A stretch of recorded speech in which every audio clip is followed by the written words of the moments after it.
talagang hinihintay ng Panginoon sa buhay mo. Ano yun? Mag-abstain ka muna sa pagkain para may align mo yung puso mo at isip mo sa Panginoon. Wala pong shortcut ito. Wala pong easy-easy. Kailangan po natin dumating sa punto na ipakita natin, Lord, seryoso po ako. Willing akong isang tabi itong mga bagay na to. Amen? Isipin niyo po, si Jesus nag-fasting ba? Yes. Gano'ng katagal? 40 days. Tayo, anong sinasabi natin? Gano'ng katagal? 6 days. Gano'ng karaming beses hindi kakain sinasabi natin? One time. Aroy. Tina-challenge ko kayo. Gawin natin. Amen? Amen.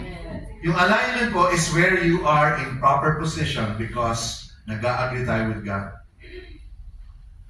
Ang ating pong kaluluwa, ang ating isip, laging nadudumihan yan. Yung ating emosyon, nasasaktan yan. Nasa mundo tayo na ganyan. Tama. Pag nagpa-fasting ka, nadidetox ka. Did you hear me? Yes. Amen. Nalilinis ka. Amen? Yung buhay natin.